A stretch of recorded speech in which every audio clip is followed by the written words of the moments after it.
अर्जुन और प्रिया की शादी को 7 साल हो गए थे। शुरुआत में जो प्यार था वो अब कहीं खो गया लगता था। रोजाना की भागदौड़ में, काम के तनाव में और छोटी छोटी बातों पर होने वाली लड़ाइयों में वो भूल गए थे कि प्यार सिर्फ एक एहसास नहीं बल्कि एक चुनाव है, हर दिन का चुनाव। एक शाम जब अर्जुन ऑफिस से थका हारा घर आया तो प्रिया किचन में खड़ी थी। उसके चेहरे पर वही परेशानी थी जो पिछले कुछ महीनों से दिखती आ रही थी। वो दोनों जानते थे कि कुछ तो गलत है, लेकिन कोई भी पहल नहीं कर रहा था। प्रिया, अर्जुन ने धीरे से कहा, हमें बात करनी चाहिए। प्रिया ने गैस बंद की और मुड़कर देखा। उसकी आंखों में वो सवाल था जो वो महीनों से पूछना चाहती थी। क्या हमारा रिश्ता अब सिर्फ एक रूटीन बन गया है? उस रात वो दोनों बैठे और बात की। सच्ची बात, अर्जुन ने माना कि वो अपनी ईगो को प्रिया से ज्यादा इंपॉर्टेंट समझने लगा था। जब भी कोई डिसएग्रीमेंट होती, वो सही होने की जिद में अपनी वाइफ को भूल जाता था। प्रिया ने भी अपना दिल खोला।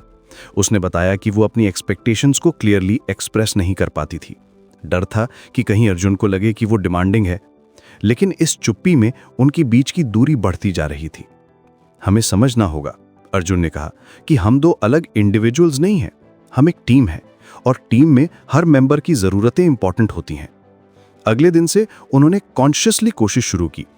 अर्जुन ने सुबह उठकर प्रिया के लिए चाय बनाई। कुछ खास नहीं था इसमें, लेकिन प्रिया के चेहरे पर जो स्माइल आई वो महीनों बाद दिखी थी। प्रिया ने भी अपने अप्रोच को बदला। जब भी कोई बात कहनी होती वो ट्रस्ट और लव के साथ कहती। अर्जुन, मुझे लगता है कि अगर हम वीकेंड पर थोड़ा टाइम टुगेदर स्पेंड करें तो अच्छा होगा, इंस्टेड ऑफ कंप्लेनिंग कि वो टाइम नहीं देता। धीरे धीरे छोटी छोटी चीजें वापस आने लगीं। टीवी देखते समय अर्जुन का हाथ प्रिया के हाथ में आ जाना, मार्केट जाते समय प्रिया का अर्जुन का हाथ पकड़ना। ये जेस्चर्स ग्रैंड नहीं थे, लेकिन रियल थे।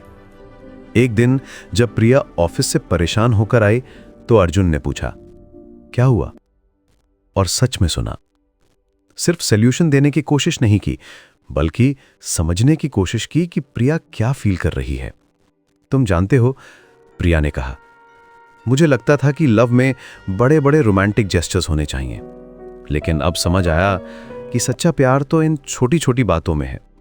जब तुम मेरी बात सुनते हो, जब तुम मेरे लिए चाय बनाते हो, जब तुम मुझसे